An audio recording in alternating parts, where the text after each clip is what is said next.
What is up, boys and girls? Lundick here, and now I'm back with Summerslam 2021 / Takeover 36 preview / predictions. So, just thought with both this weekend, I'm going to do them both in one video, kill two birds with one stone, and yeah, that's it really. I didn't really feel like doing two separate videos, so yeah, let's just do it all at once. I'm going to be honest, I'm not really that excited for either show, but I think a few people want me to do something like this, so I'm going to do it basically. So I'm going to try and be fairly quick with this one. I don't really want to witter on for like an hour and a half, so I'm going to try and get this done in like about 40-45 minutes, something like that. And yeah, let's just get to it really. So first off, even though it's in chronology the second show, so SummerSlam's going to be Saturday this year and Takeover's going to be Sunday.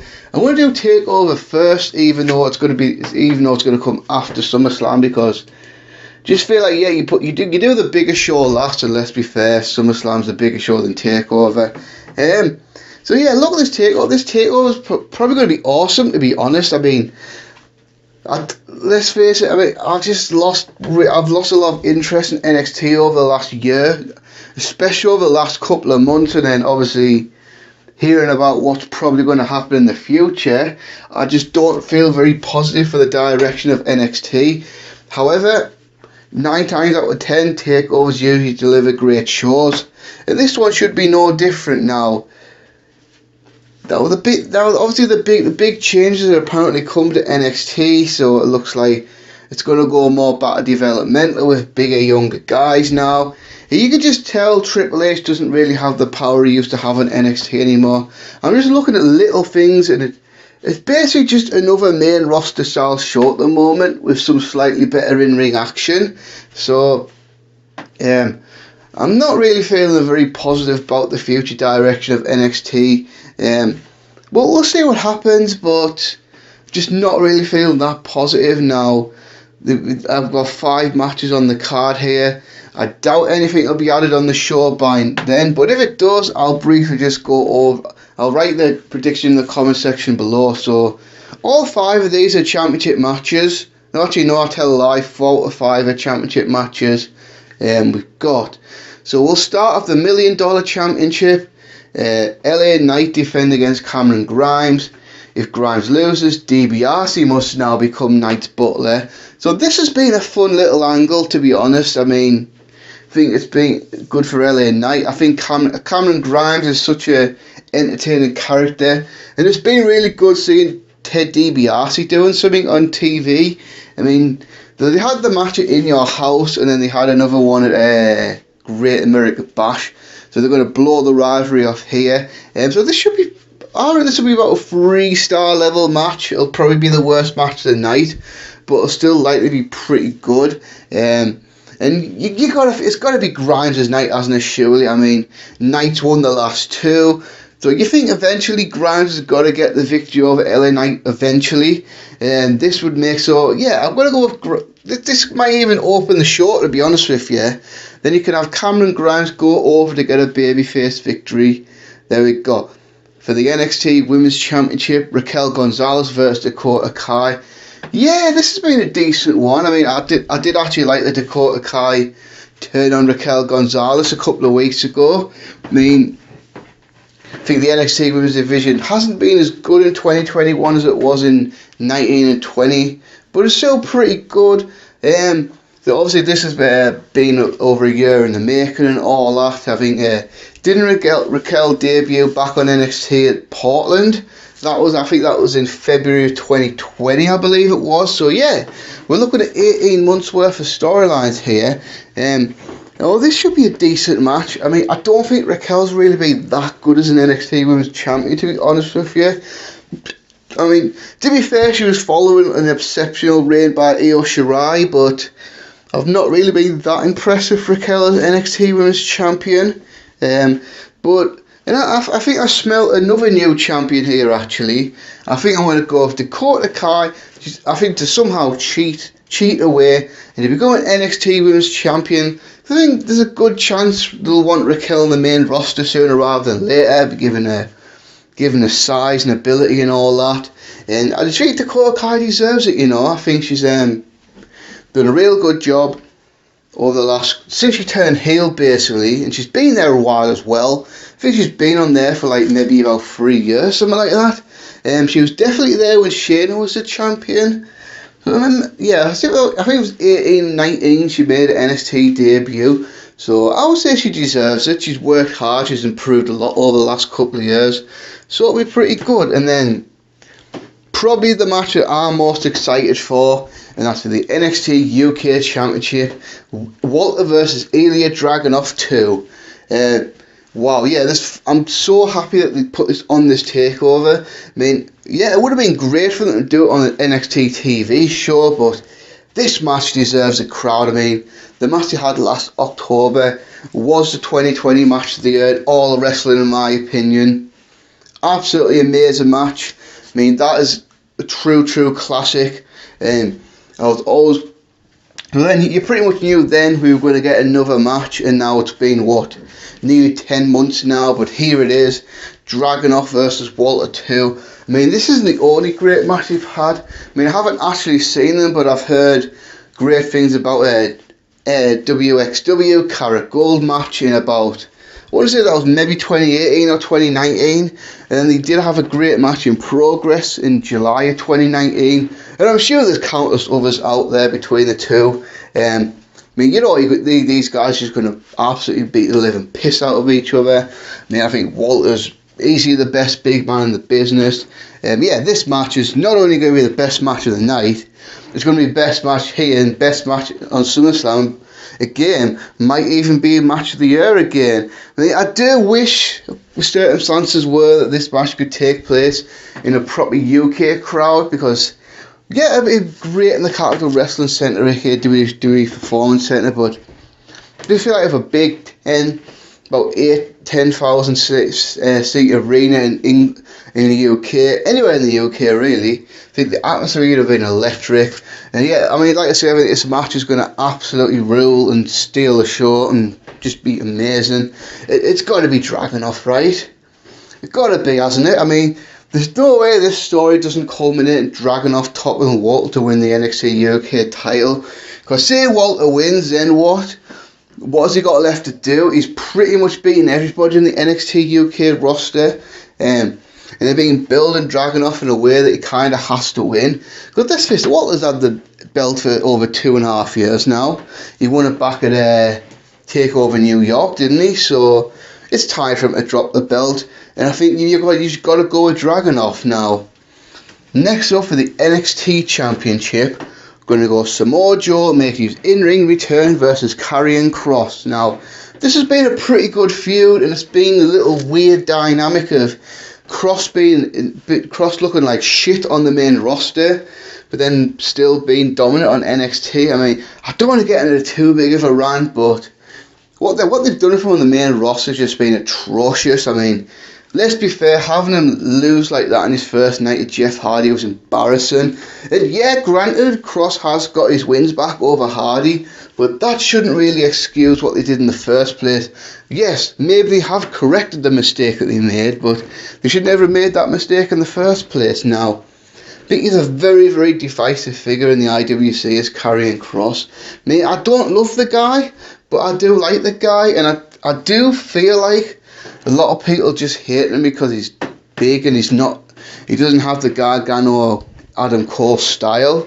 But yeah, I feel like a lot of people unnecessarily hate him. Now this match it's an interesting one, isn't it? Because how much does Samoa Joe have in the tank? So Samoa Joe stopped wrestling in early 2020. Was a commentator for a while. This was due to concussions and all that, and then was obviously released by WWE back in April, however rehired by NXT a couple of months later, and now he's getting back in the ring. And this will be an interesting match. I'm not sure how it'll go quality wise. I'm just thinking, because let's face it, we'll see what Samoa Joe can bring to the table, but I am excited to see what he can do, because big Samoa Joe fan. Hope he can have maybe another year on the NXT roster, maybe another 2 years, and then retire on his own instead of just bowing out due to injuries and then just disappearing. So it'd be nice. I could see Samoa Joe if he's in good enough shape to have the kind of run Finn Balor had recently on NXT. Now I know it's weird I've done this all night, but I'm gonna go for another new champion. I've got to think Samoa Joe's gonna go over Karrion Kross, because I think you got to take the belt of Karrion Kross, and then you can just go on Raw and then do whatever WWE wants to do with him. Feel like his run of NXT is over now, and then I think like he's just going to go full time on the main roster after this. I think Samoa Joe is a safe pair of hands, a veteran who can hold the title for a while before WWE builds someone else. So I mean, whoever that's going to be, because there's a lot of big young prospects on the NXT roster. I mean, I dare bet they'll probably push that Odyssey Jones to the moon. So maybe that's the thing. Maybe he could beat Samoa Joe in a few months' time. Who knows? And then the main event, 2 out of 3 falls. First fall, a wrestling match. Fall 2, a street fight. Fall 3, if necessary, wink wink, steel cage match. I say wink wink because we know 2 out of 3 falls, 9 times out of 10, it usually goes to 3 falls, so we will get the 3rd fall, and that's going to be a steel cage match. That's the final blow off the Adam Cole and Kyle O'Reilly rivalry. Again, this should be an excellent match. I mean, I like the stand deliver match a lot more than most people did. I don't think everyone loved that match, but I thought it was great. I thought the Great American Bash one was about a 4-star level match as well. And obviously the big thing about this is when it's a Willie or won't he situation for Adam Cole. So Adam Cole's WWE contract expired, or NXT contract expired in July, but Adam Cole managed to sign an extension to get him through to SummerSlam, and then we don't know what's going to happen. I mean, either way, I think he's done with NXT no matter what he does, because I think if he's re-signed with WWE, it's to sign a big money contract to go to the main roster, or he may go with AEW. Now, my gut instinct tells me he'll probably... I think he'll stay with WWE, actually. I mean, it'd be great to see him in AEW, but I'm just thinking of AEW, they've got quite a big roster already, and with Punk and Bryan coming in, and now they're already trying to establish new stars like Andrade and Malachi Black, and then the potential of what if Bray Wyatt comes in later on the year, do they have room for another star like Adam Cole? I mean, and I think like either Raw, SmackDown, if they use them right, let me say that, could really benefit from having Adam Cole. Now, this is going to go along, is it? This is easily going to go 40, 45, might even go closer to 50. Now, this should be a fantastic match, no doubt about it, and it is going to go at the 3rd fall. And I think this is probably going to main event over either of the NXT title matches. I'm predicting this will be the main event. It has to be, really, doesn't it? So I'm thinking Kyle O'Reilly goes over, because like I say, whether he stays with WWE or goes to AEW, I think one thing's for sure. He's leaving NXT. I mean, what more can Adam Cole do on NXT? And if WWE is going to keep him, they're obviously going to pay him significant amount of money, which means if you're on too big of money, it's just stay down in NXT. So yeah, it's got to be O'Reilly. Secondly, we're going to talk about the night before, which is SummerSlam. And now looking at it, I don't think the card's completed, because I think there'll be at least one more match added on the show from the Smackdown side of things. And if that happens, like I say, I will put it in the comment section below. So there's probably either going to be Big E versus Corbin, or Kevin Owens versus Corbin, or they might even do Nakamura versus Apollo Crews rematch for the Intercontinental title. And yeah, I'm not feeling this show, really.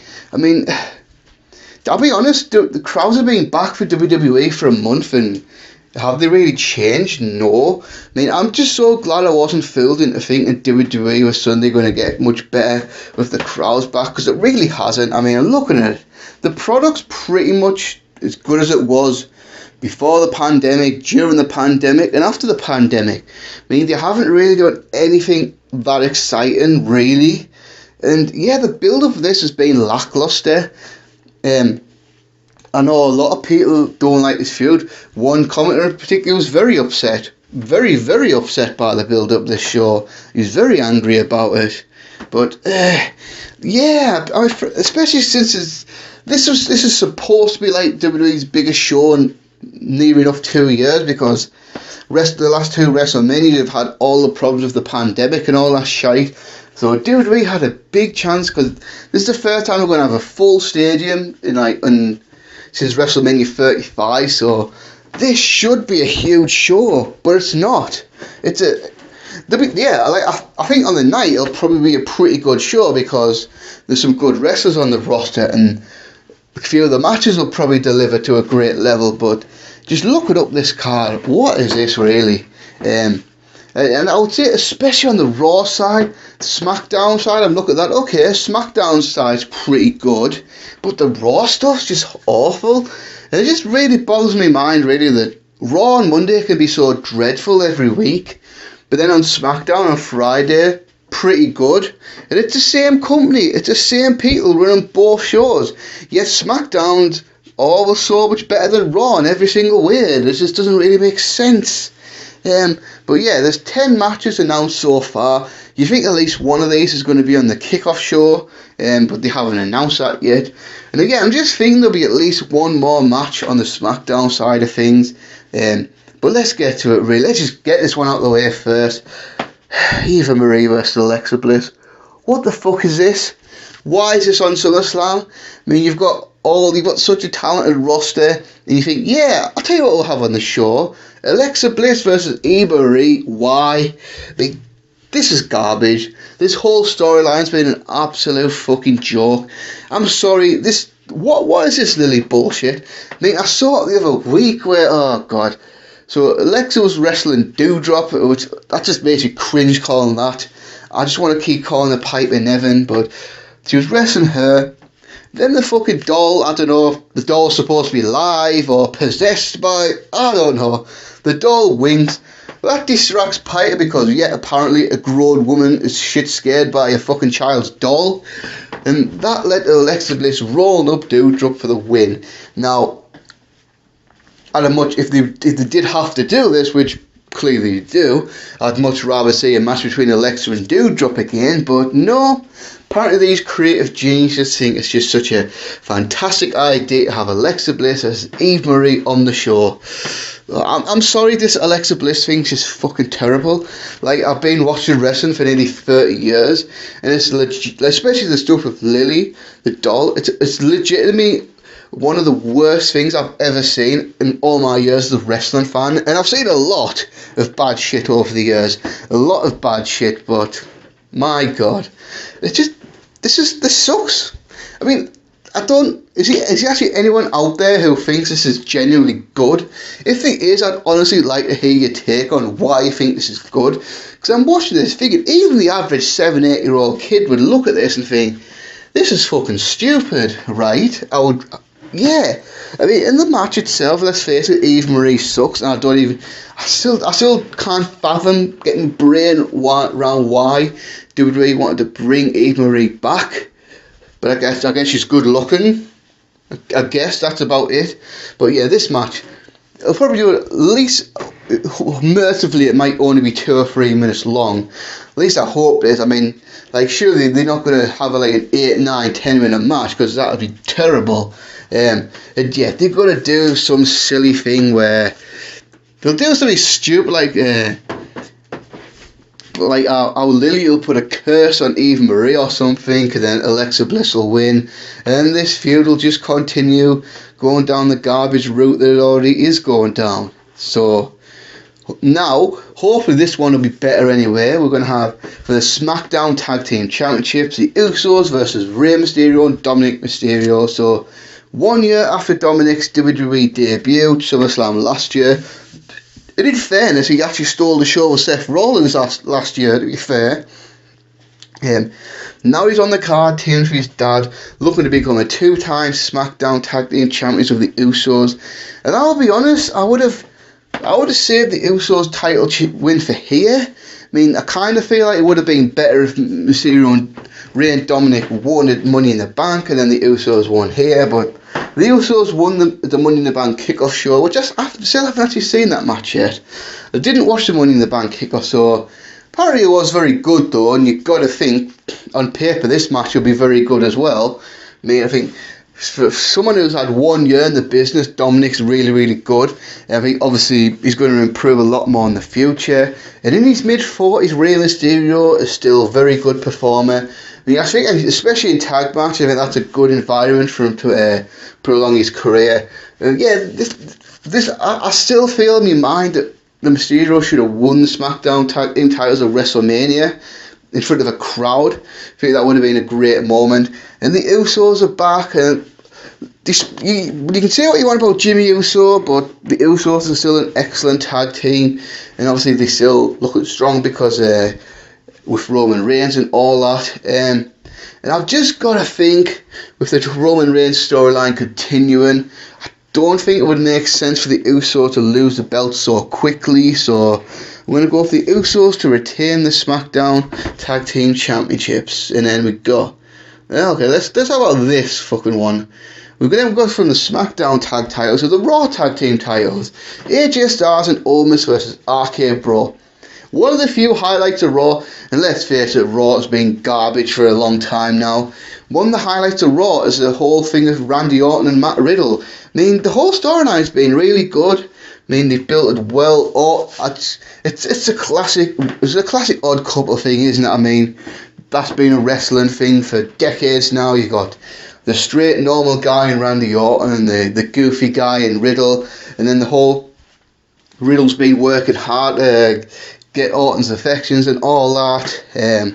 So yeah, this has been a pretty good storyline. This should be a pretty decent match, to be fair. I mean, yeah, one thing I've got to say is, what is up with Randy Orton's tash? Does he really think that's a good look in 2021? Anyway, but yeah, I think the RK Bro thing's been really good. I mean, we've seen this a lot over the years. I mean, the most prominent one for me was the Rock and Sock Connection back in the Attitude Era, and I think this one's getting likened a lot to Team Hell No. And yeah, I think it's really good. I mean, it's a good thing for Orton to do. I think for the most part, Riddle's been a really good NXT call-up, especially over the last couple of years. You'd probably say Riddle's probably one of the better NXT call-ups. He's done a good job. He's entertained. I don't like his goofiness sometimes. I feel like sometimes he do too much comedy with him for my taste, especially with the whole when he's being a stereotypical stoner and all that. I just feel like a lot of it comes off as cheesy, but he's got a good spot on the roster as Riddle. And then AJ Styles and Omos have been tag champs since WrestleMania. Like I say, Omos is at least competent at this point in his career. I mean, you've got to give the guy some slack. I'm pretty sure he's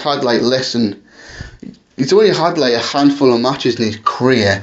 I don't know the exact numbers. There's definitely got to be under 50 matches in his entire career, and he is a work in progress. And the whole point of teaming with someone like AJ Styles is to learn from an established veteran like AJ.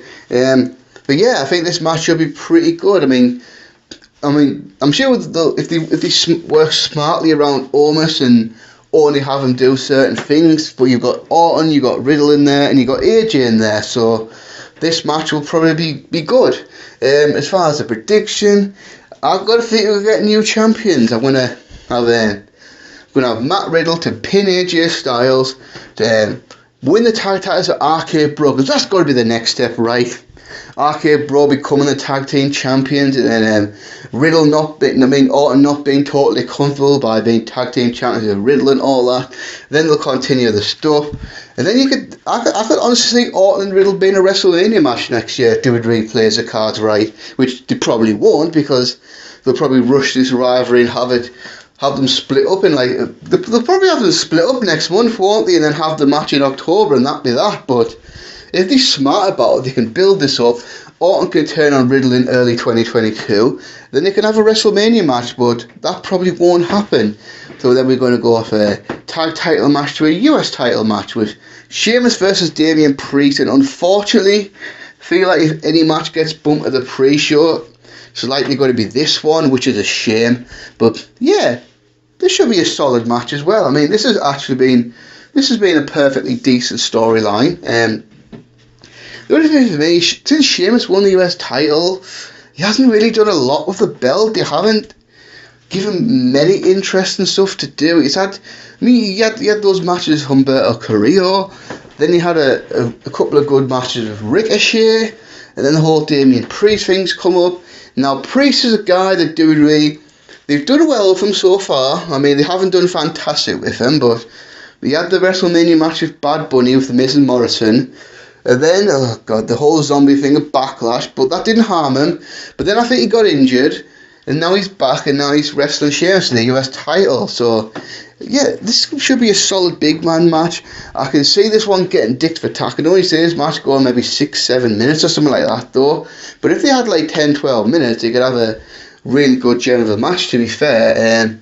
So this one could be a good match, and then I'm thinking new champion again. I just feel like he's got the momentum right now, Damien Preach, and I feel like WWE's in a position where they could either move forward from him and do something with him, or he could either lose this match and then just drop down the card. So, and let's face it, it's not like Sheamus needs to be US champion at this stage of his career anymore.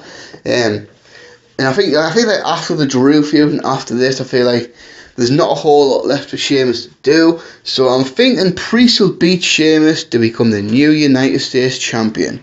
And now we're sticking with the Raw side of things for a second with, the Raw Women's Championship match. Nikki ASH versus Charlotte Flair versus Rhea Ripley. I think creators just really feel this one, to be honest with you.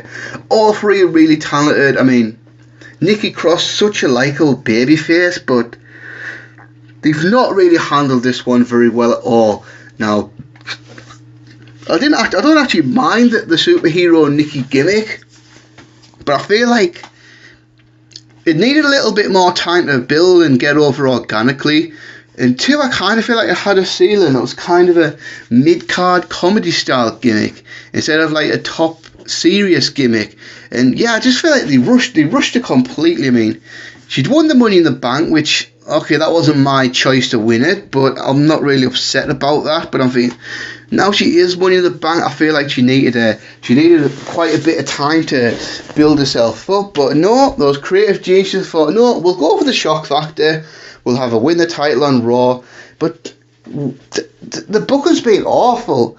So they've put the title on her, but it's kind of like, okay, we give you the title, but we're not going to really push you or push you seriously or make you look strong in any way. I mean, she has been beaten by both Charlotte and Rhea in singles matches over the last month, and it's a kind of that dreaded, she's got the underdog champion where the champion always loses non-title matches and all that, and genuinely she's perceived as a weak champion. So if WWE's going to book her like a weak champion, then the fans are going to take her as that, a weak champion, and not going to take her seriously. And yeah, there's been nothing inspiring about this feud over the last month.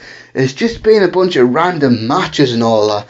And I think that's even been a huge thing, the Charlotte-Rhea rivalry in general. I think creators just completely failed these women. And Nikki, from what I understand, she's been getting booed at house shows, and I'm just seeing it on Raw. She's nowhere near as over as she should be, and that's because of creative. And I think even Rhea Ripley now is still struggling to get over on the main roster, and that's because I just don't think WWE's booked her very well at all. I mean, let's face it, Charlotte and Rhea, they had to work hard to have that match that they had at Money in the Bank. And again, it was another one. It was like, you put the belt on Charlotte to have another 24-hour reign. Why? Why do they keep doing this? If they're going to put the belt on Charlotte again, they might as well make her a proper long-term champion. I mean, these 1 day, 2 day, 1 week, 1 month reigns that she's been having over the last couple of years is just helping nobody. And apparently WWE's taking Charlotte's NXT title reigns off her official record now. So her official record, I believe, stands at 12, but it is 14 if you count the 2 NXT title reigns, which apparently WWE no longer count towards her official reign number. But yeah, there's no excitement. This match, this match should feel like a really good match. I mean, on the night it'll probably be a pretty good match, but just the build-up and the creative behind this has been absolutely dreadful. There's just been nothing exciting about this at all, and neither woman's really looked good in this feud at all, especially the champion. I mean, especially Nikki. And I feel sorry for her because she's probably put her neck out on the line to come up with this character and go with it, and then just feel to really get behind. I know she's the Raw Women's Champion, but she's just looked dreadful, really. And then as far as the match, I just think they'll do it. I just think they'll give Charlotte another title reign. I mean, I would love to see Nikki retain and then try to be taken a bit more serious as champion, but I just don't see it. I feel like Rhea Ripley, they'll probably wait a while to go back to her. Now, it's got to be. I think Charlotte will win it, and she'll probably have another short reign. But if Charlotte's going to win this match, which she probably will, I think it's time for WWE to take her a bit more seriously, and then they've got to go all the way for it. Just let her have a 3-4 month title reign. Just let it happen. Charlotte going over, and now another match is like, what the fuck was the build for this feud been? And that's Drew McIntyre versus Jinder Mahal. Now, on paper, this should have been a really good feud, you know what I mean? I mean, it should have been a real simple feud. I mean, the history between these guys being behind B&B, both getting released from WWE, both coming back, Jinder first becoming WWE champion, then Drew McIntyre finding his way back on the main roster to become WWE champion. So you've got these two guys that were considered jokes in the past, and then they both came back to become WWE champion, and now it should have been really simple. Jinder's pissed at Drew's recent success, and now Jinder wants to beat Drew up and beat him, and then Jinder wants to re-establish himself as a main event level guy. But we're not getting that, are we? What was the basis of this feud? A sword. That's right, a fucking sword. But honestly, I'm quite alarmed at what they've done with Drew McIntyre over the last few months. They went from being this cool, chill guy. There's just this really. He was one that in most of 2020, Drew was probably one of the best babyfaces WWE's booked in years. I mean, they've done an exceptional job of building a WrestleMania to beat Brock Lesnar. And then throughout most of his title reign as well, he was booked really well. He just came across as a cool guy. But he's telling, oh God, this is the childish stuff. Like the childish stuff they did with Cena over the years. And the childish shit they tried to do with Reigns early on in his babyface run of cutting stupid, immature promos, telling stupid tales about Scotland and Loch Ness monsters and magical, mythical swords and all that. And what?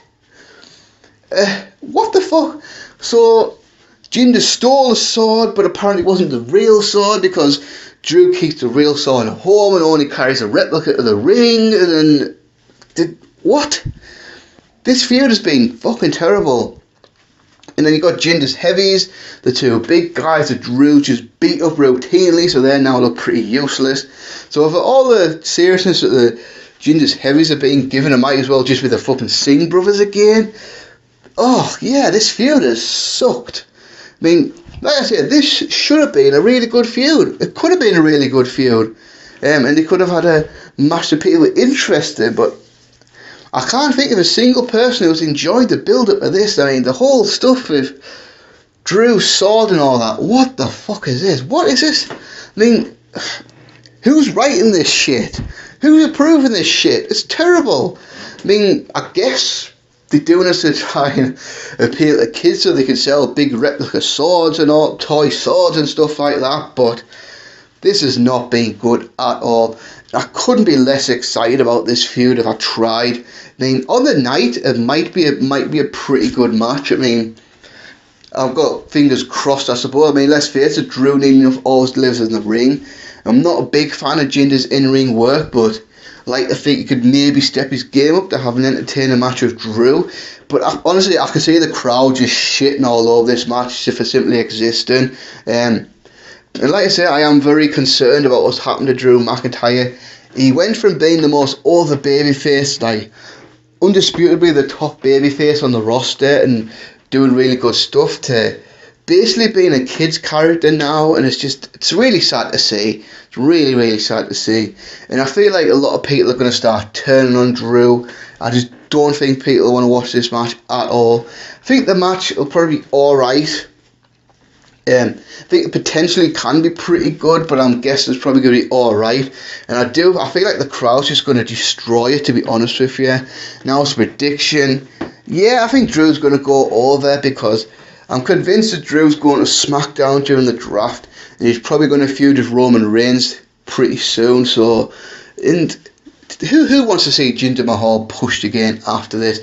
What I can see happening is this match ending with Drew winning, and then you can see it a mile off, can't you? They're going to do that stupid Punjabi prison match, aren't they? At the September pay-per-view Extreme Rules. Just watch. Just remember I said that. But yeah, McIntyre to go over. Now we've got. Yeah, so we've got the 3 big SmackDown matches and then the Raw main event. So we'll go with the next one. Now it's going to be the SmackDown Women's Championship, Bianca Belair versus Sasha Banks. Now, however, this might change between now and the time SummerSlam comes around, because there's a lot of speculation about this one. So, for unknown reasons that the WWE hasn't said, both Sasha and Bianca were pulled from recent house shows. And now, according to some reports, this match might actually be in jeopardy. Well, this match might either get changed or just scrapped entirely, something else put in its place. But for now, we're going to go. Nothing's been announced yet, so now we're going to talk about this on the basis this match is going to happen. But like I say, if anything changes, I'll write predictions in the comment section below. So yeah, I think again this match, this is probably one of the better matches of the night. I mean, obviously they had the awesome match at WrestleMania Night 1 earlier this year. Then Sasha Banks took some time off, and Bianca's gone on to have a reign. She had a feud with Bayley. That was good, not great. I think she had some good matches with Bayley though. And then she had a couple of defences against Carmella. Now Sasha Banks has come back. Is Sasha turned heel? Because I'm not completely clued on what's going on, but I don't know if she's just being more aggressive in this feud, or now she's a full-blown heel. If she's a full-blown heel though, I'm not really a big fan of that. I just feel like Sasha's so likeable right now that it was definitely far too early for it to turn back heel, because she only turned babyface less than a year ago. But yeah, this feud's been alright. Hasn't been outstanding or anything, but it's pretty decent. I feel like if Sasha Banks had returned a little bit earlier, then they would have had a little bit more time to build this feud up, because this feud's only really with about 4 weeks build up to this. So now, yeah, I think this match should be really good. Obviously it won't be as good as the WrestleMania match, because it's not going to be in the main event position, so it's not going to get 20 plus minutes like the WrestleMania match had. Can't remember exactly what the time for the WrestleMania match was, but it must have been over 20 minutes, so it's not going to be as great as the WrestleMania match, but you think this is going to be a pretty good match, right? I mean, Bianca Belair's getting better all the time. Sasha Banks is one of the best female wrestlers in the world, for sure. Now the big thing, a lot of people, will Becky Lynch be involved in this somehow? I mean, because I say that because I'm convinced when Becky Lynch does come back, she's going to SmackDown, because Seth Rollins is on SmackDown too, and obviously SmackDown being on Fox now, SmackDown's the A show, and let's face it, Becky Lynch is an A-level star. And yeah, usually WWE accommodates couples like this, and surely they will with two high-profile people like Seth Rollins and Becky Lynch. So this could Becky Lynch show up for this match? We'll see, but I'm going to say probably not. She probably won't be on SummerSlam. I think it's more likely she'll come back after SummerSlam, maybe around October time.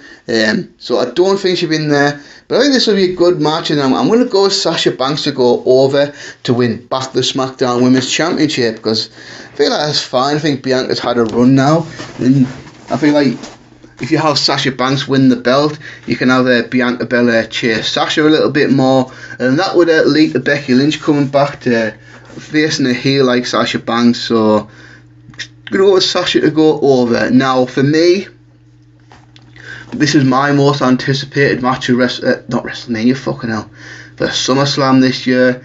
That's first time ever match between Edge and Seth Rollins. Now, if you want to go back to a previous video when I talked about dream matches, I did say if I could make one Edge match happen, it'd be this one, Seth Rollins. So this is a genuine dream match that's come to life.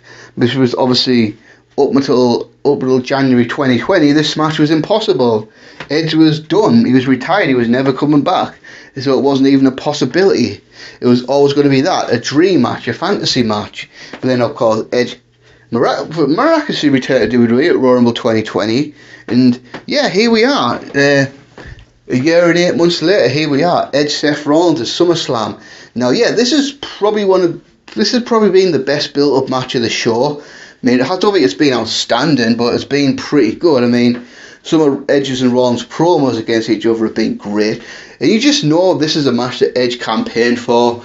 I think he knew Seth Rollins was a great opponent for him.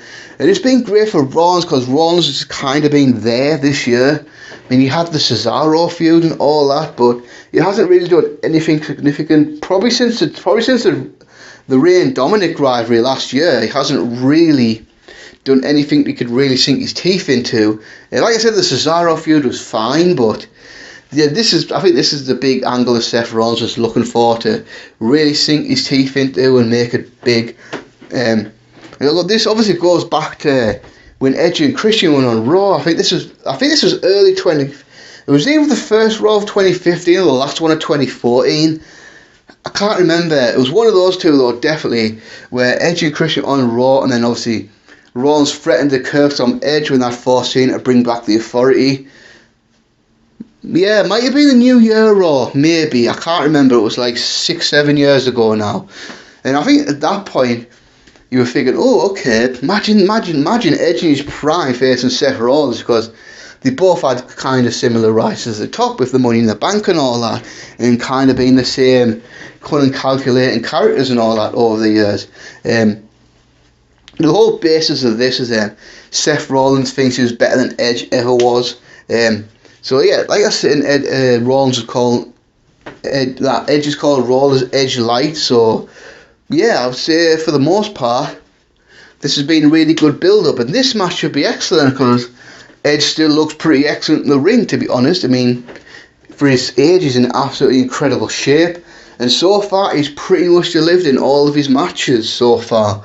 And this one should be no different. I mean, let's face it, say what you want about Seth Rollins, but he's still probably one of the best in-ring performers in the business. So yeah, I think this should be the show stealer. This will probably be the best match of the show. It has to be, right? And I'm thinking this one could go either way. This is a tough one to predict because it's not obvious, is it really? And I'm thinking, yeah, I'll go for Edge to go over. I'll tell you why, because first off, I think you can get 2 or 3 pay-per-views out of this. I don't think this will be a one and done match, so I feel like this feud could easily go into September and October. And number 2, I feel like Edge has lost his last 2 big matches at WrestleMania and then the match at Roman at Money in the Bank. So I think he needs a win to kind of re-establish himself. And also, I think Seth Rollins now at the stage where he's fully established as a top guy. I mean, he's not a young guy in the roster anymore. He's a fully established guy in WWE. And I feel like he's good enough, he's established enough now that he can take big losses and not be really affected by it too much. So yeah, I'm going to go with that. And then this match is going to be a classic. An absolute wrestling clinic. One of the all-time great SummerSlam matches. I mean, we've seen Bret and Bulldog, Shawn and Triple H, TLC 1, Bret and Owens cage match, Lesnar versus Punk, Shawn versus Riddle ladder match. But we are going to get, for the WWE Championship, listen to this, Bobby Lashley versus Goldberg. Wow. This match is going to be epic. I mean, you can see it now. They're going to go 25, 30 minutes. There's going to be so many twists and turns. It is going to be truly one of the greatest matches of all time. Oh, by the way, if you can't tell, I'm being very sarcastic. Oh, God, this match. I have absolutely zero hope or zero interest in this match whatsoever. And I'm just so over Goldberg by this point. I mean, yeah, nostalgia and all that, but yeah, I just got no interest in this whatsoever. However, I will say, despite what I might think about what you might think, I'm watching the shows and Goldberg still gets good reactions from the crowd, so whether we on the internet don't like it or not, if the crowds are still responding positively to Goldberg, and you gotta look, what else was he for this show, really? I mean, if you think about it, they've done such an appalling job on Raw of building guys to Bobby Lashley. I mean, you look at the babyface side of this. Who the hell is he? Were they going to go off Lashley and Kofi Kingston again? No. I mean, the only really main event babyface of Raw right now is Drew McIntyre, and then obviously the Lashley McIntyre feud ran its course. McIntyre can't challenge Lashley anymore, so they had to draft in 54-year-old Goldberg, or however old he is. Now I've seen a lot of people trying to defend this, saying, "Oh well, what AEW's got Sting on their shows, and nobody else complains." Okay, big difference. There's a massive difference between Sting coming back and doing tag team matches with Darby Allin to Goldberg coming back and doing matches for the WWE Championship. I mean, even in a kayfabe sense, he lost his last match to Drew McIntyre, went away for 6 months, come back. How does that entitle someone to challenge for the WWE Championship? You know what I mean? But yeah, I've got absolutely zero interest in this whatsoever. I suppose the feud hasn't been so terrible. I mean, it's been okay, I guess. But for a WWE Championship match at SummerSlam, really, this is what you want to do. You know what I mean? Now, you know exactly how this is going to go, don't you? I mean, the build-ups had Goldberg's son, and bloody hell, have you seen Goldberg's son?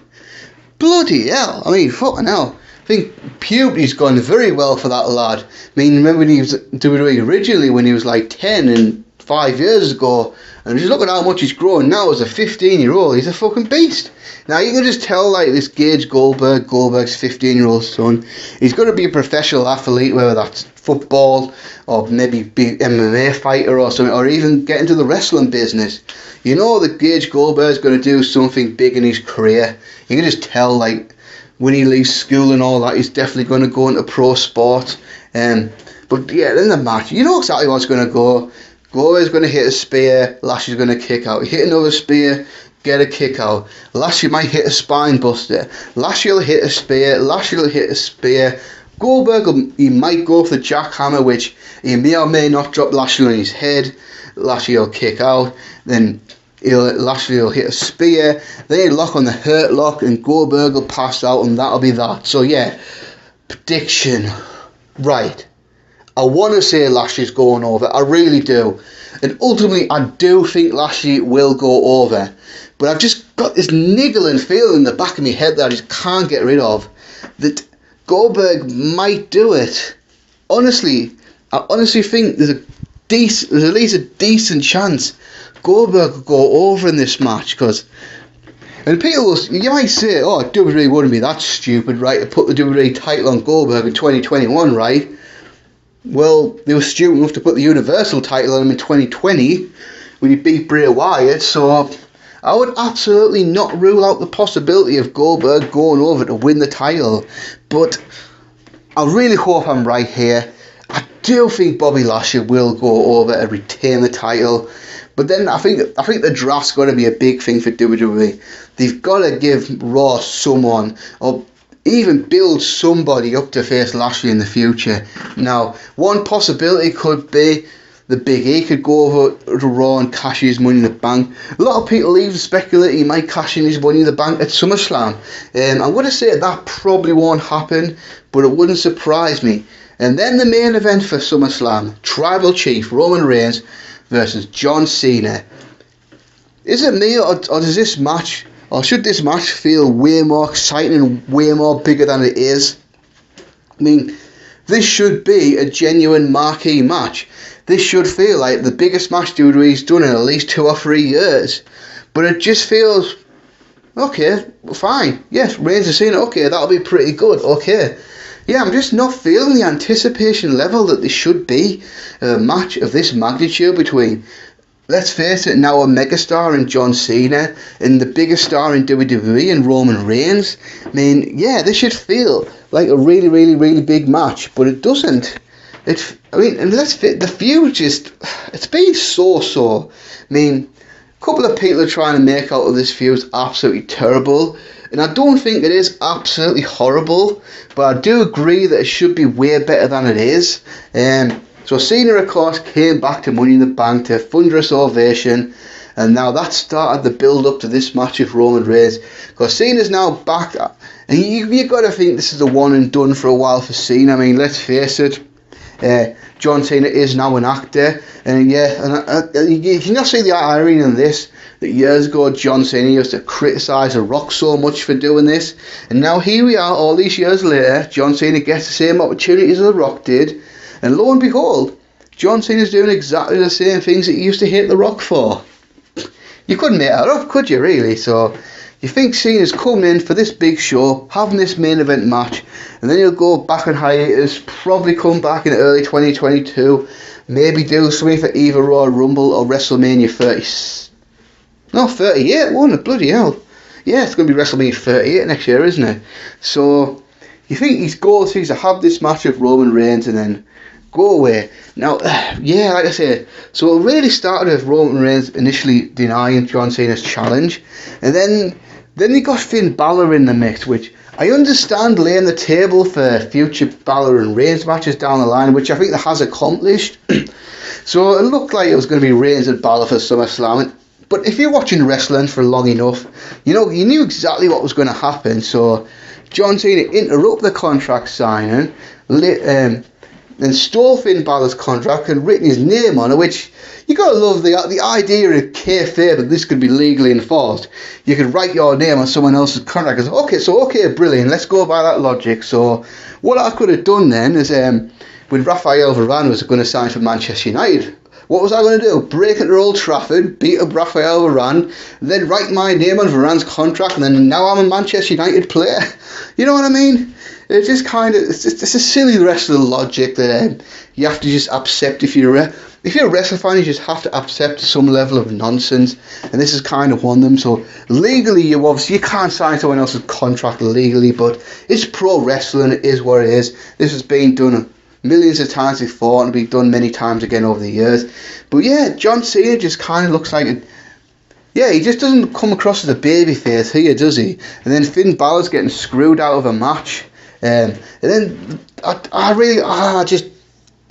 the same shite with Cena, like, that annoyed me for years.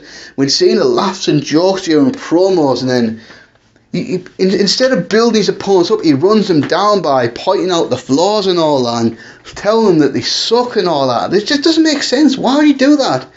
Why wouldn't you build Roman Reigns up? And some of the promo last week on Smackdown, I didn't hate it. I think it was definitely better than the 2017 stuff they were doing with each other, because that 2017 stuff was really awful. But yeah, just feel like Cena, I don't know. He's just little stuff like that always bugged me about Cena. I wasn't really a big fan of that face-to-face segment last week. Didn't think it was terrible, but I didn't think it really did a whole lot to build the match up. And just some of the stuff Cena was coming out with, like, how did Reigns drive Ambrose out with WWE exactly? Even in kayfabe, that doesn't make sense. What? And he ruined Seth Rollins, apparently. How? Explain that one to me. And then, I don't know. It just is what it is. But the match will probably be very good. Don't think it'll be a great match. But one thing I will say, Cena has been wrestling dark matches and house shows over the last couple of weeks to help knock off some ring rust and build up his in-ring stamina and all that. So fair play to Cena for that. I mean, John Cena didn't have to come back and wrestle a lot of matches, but he has done that. So it gives me hope that the match will be at least really good. I think the crowd will be really good as well, because let's face it, I think Roman Reigns is doing a great job of getting heat. And now we're at the stage where I think a lot of people just like Cena now. I think my theory on that is a lot of the fan base now are young adults, and a lot of them are kids when they're watching WWE as kids when Cena was in his prime. So it's like their childhood heroes back now. So And then I think like a lot of the people that hated seeing him back in there are just at least begrudge and respect him, so they're just kind of happy to see him back. So this match will probably be very good. I don't think it'll be one of Roman's best matches of the year or anything like that, but I do think it'll be a pretty decent match. And then the prediction, yeah, it's got to be Reigns going over, right? I mean, the only way it would make sense for Cena to win if John Cena was sticking around for a while. So I do feel like if Cena ever gets another WWE title reign, which I guess he might do. I think the only time it would really make sense to me is to do the whole win it at the Royal Rumble, lose it at WrestleMania title reign. So like the one The Rock had a few years ago and stuff like that. I think that would probably be the best time to do it. But for interesting trivia though, so history could be made in SummerSlam. So if Cena wins, of course, he's going to be the first 17-time on record world champion in history. And if either Goldberg or Cena wins at SummerSlam, history will be made because that person will be the first person to be a WWE champion, a World Heavyweight champion, and a Universal champion. Nobody as of yet has won all three of those titles. So if you get a new world champion at SummerSlam, that'll be broken. But yeah, I've got to go Reigns to go over. I mean, yeah, he will. I mean, the whole point of this was Cena to come back to put Reigns over, and I just feel like at this point Reigns is probably going to go into WrestleMania next year as champion, because I just don't see anyone beating him anytime soon. And I think the end game is always going to be Roman Reigns versus The Rock, which if that happens, we'll talk about that nearer to the time and all that. But yeah, that's a wrap, guys. And I know I said I wasn't going to go an hour, but I've gone 56 minutes. So as far as reviews goes, there might be a little bit of a hiccup there because there's a chance I won't be watching SummerSlam live because I'm getting my second vaccination on Friday.